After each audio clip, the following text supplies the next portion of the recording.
Good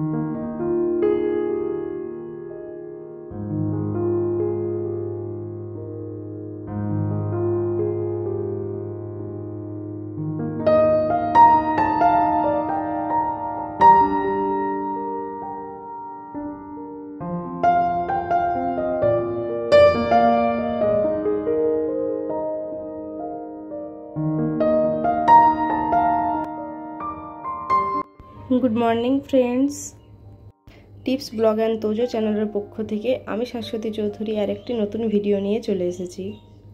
আজ শনিবার আর ঘড়ির কাঁটায় এখন ওই 6:45 মতো বাজে।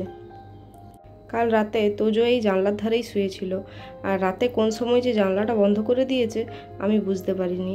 আর সকালে উঠে দেখছি একদম ঘেমে জল হয়ে গেছি। তারপর ওকে জিজ্ঞাসা করলাম, কি রে, জানলা কেন বন্ধ করেছিলি? তখন বলে কি, মা, জানলার ধারে মনে হচ্ছিল একটা ভূত ছিল, ওই জন্য আমি জানলাটা বন্ধ করে দিয়েছি।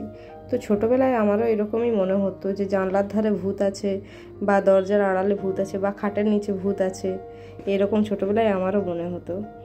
আমাদের রুমের প্লাগ পয়েন্টটা একটাই, তার জন্য ওটাতে রাত্রেবেলা কুলারটা চালানো হয়, ওই জন্য তখন মোবাইলগুলো চার্জে দেওয়া হয় না। তাই মোবাইল চার্জে দেওয়ার জন্য আমি এক্সট্রা একটা এক্সটেনশন কর্ড রেখেছি। তো এই এক্সটেনশন কর্ডটা এই বিছানার এই সাইডেই থাকে। এই হ্যাঙ্গিং ফ্লাওয়ার ভাসটা আমি কিনেছিলাম পুরুলিয়ার রাসমেলাতে। হয়ে গেল এটা ওই 2-3 বছর। কিন্তু এখন দেখছি এই যে ফাইবারের যে স্টিকগুলো আছে না, মানে যেটাতে পাতাগুলো থাকে, পাতা বা ফুলগুলো লেগে থাকে, ফাইবার টাইপের জিনিসটা, ওটা দেখছি নষ্ট হয়ে গেছে, ওটা দেখছি ভেঙে ভেঙে যাচ্ছে। সেদিন ওয়াশ করতে গিয়ে দেখলাম 2-3টে ডাল ওইরকম ভেঙে পড়ে গেল।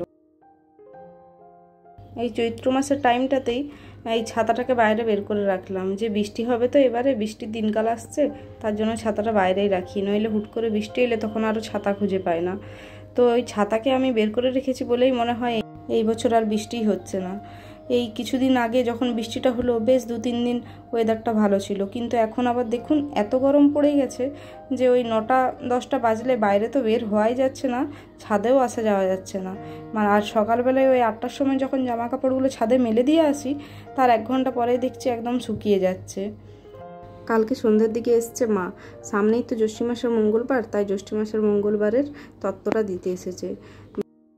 এই গেজি প্যান্টটা নিয়ে এসছে তোজোর জন্য, আর আমাকে বললো এখানেই তুই পছন্দ করে তোর ইচ্ছে মতো শাড়ি কিনে নিবি। তো একটু পরেই যাব বাজার দিকে মায়ের সাথে, তো তার জন্য তাড়াতাড়ি একটু রান্নাটা করে নিচ্ছি। আজকে ভাবছি বানাবো লাউ পোস্ত।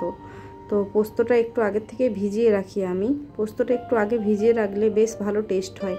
আর পোস্ত করলে আমি সিলে বেটে করি, মিক্সিতে বাটা পোস্তটা আমার আবার বেশ ভালো লাগে না, আমার হাজব্যান্ডও পছন্দ করে না মিক্সির পোস্তটা। আর করতে হয় তো ওই 1.5 লোকের পোস্ত, মানে আমি আর তোজো আর আমার হাজব্যান্ডলে 2.5 লোকের পোস্ত।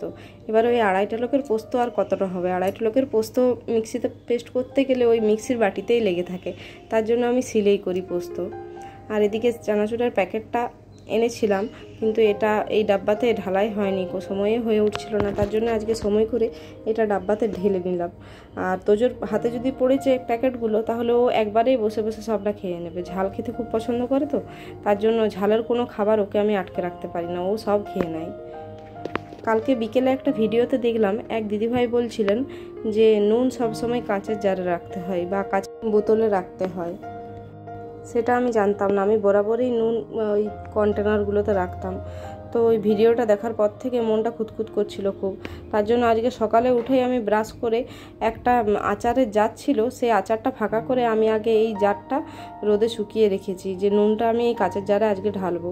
আর এদিকে লাউটা আনা হয়েছিল 2-3 দিন আগে, তার জন্য গাটা কেমন হয়ে গেছিলো কালো কালো, কিন্তু ভিতরটা ঠিকই ছিল, একদম কচিই ছিল, কিন্তু বাইরের খোসাটা কীরকমই দেখতে লাগছিল।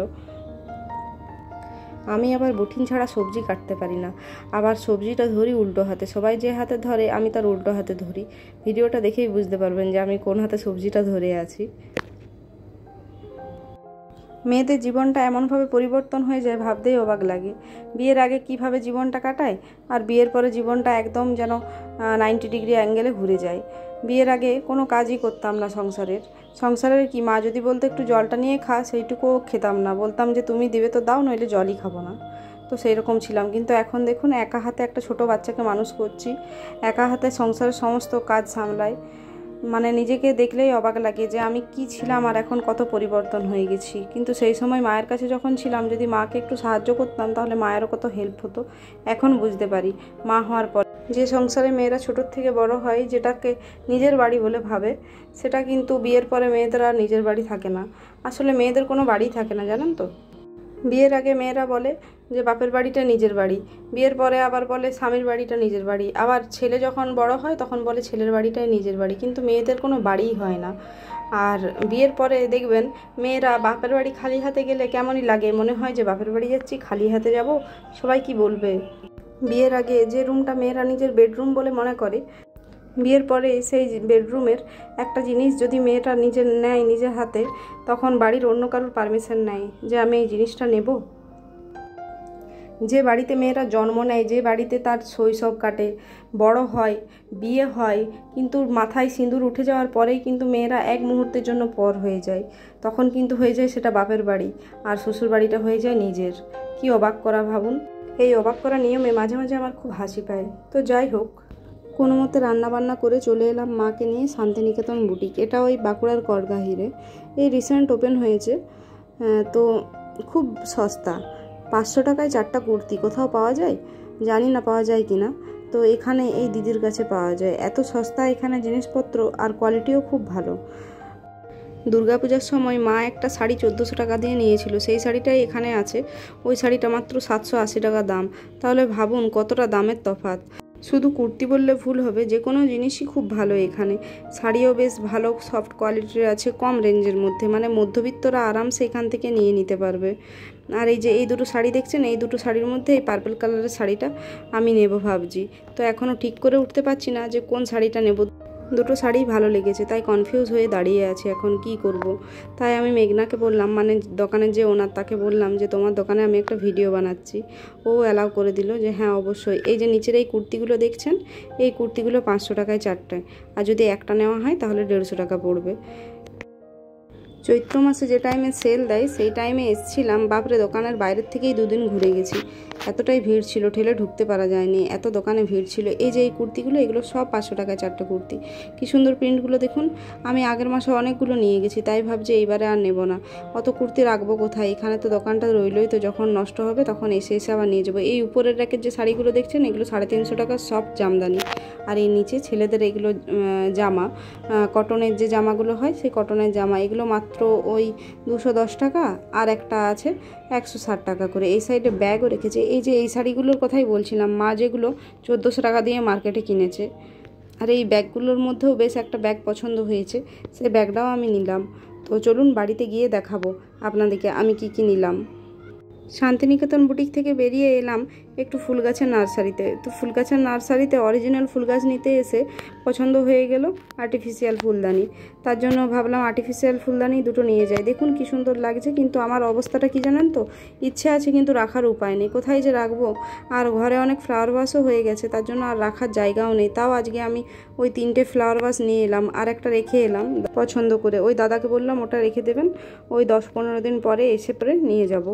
তো নার্সারিটা অনেকবার গেছি আগে, কিন্তু ভেতরে যে এত সুন্দর একটা আর্টিফিশিয়াল ফুলদানির দোকান আছে সেটা জানা থাকেনি। ভাগ্যিস আজকে ছেলেটা দৌড়াতে দৌড়াতে দোকানের ভিতর দিকে চলে গেছিলো, তাই জানতে পারলাম এত সুন্দর একটা দোকান আছে ভিতরে। বাড়িতে এসেই বসে গেছি ফুলদানি সেট করতে। এই ফুলদানিগুলো নিয়ে এলাম। ওইদিকে যে হলুদরা দেখতে পাচ্ছেন ওটা, আর এই পিঙ্ক দুটোর ফুলের কালারগুলো একই হলেও পাতাগুলোর কালারটা আলাদা ছিল। তার জন্য আমি সব ফুলগুলো একসাথে খুললাম। ফুলগুলো খুলে এই হালকা গ্রিন পাতা যেগুলো আছে সেই পাতাগুলোর থেকে 2টো পাতা নিয়ে এই ধারের ডালটায় লাগিয়ে দিলাম, আর এই ধারের ডিপ গ্রিন পাতাগুলো 2টো পাতা নিয়ে ওই ফ্লাওয়ার ভাসটায় লাগিয়ে দিলাম। তাহলে দুটো ফুলদানি সেম হয়ে গেল, আর দেখতেও বেশ সুন্দর লাগছিল।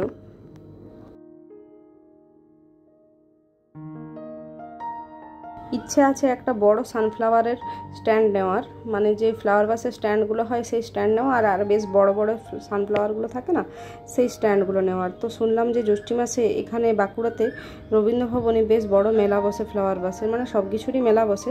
তো সেখান থেকেই নেওয়ার ইচ্ছা আছে। তো এই ফুলদানির ফুলটা টেনে খুলতে খুলতে দেখছি ফুলের নিচের শিকড় তো নেই, মানে বালি ছিল, সেই বালি সমেত উঠে আসছে। বালি, থার্মোকল এগুলো সব উঠে আসছে।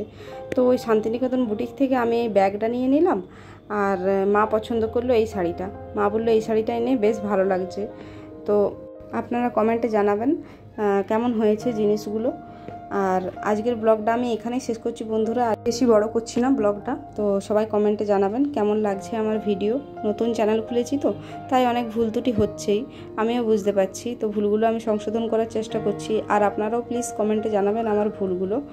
আর এই বুদ্ধর পাশেই আমি দুটো ফ্লাওয়ার ভাস রেখে দিয়েছি, ওই সাইডে একটা রেখেছি, এই সাইডে একটা রেখেছি। একটু কমেন্টে জানাবেন কেমন লাগছে। ধন্যবাদ, সবাই ভালো থাকবেন।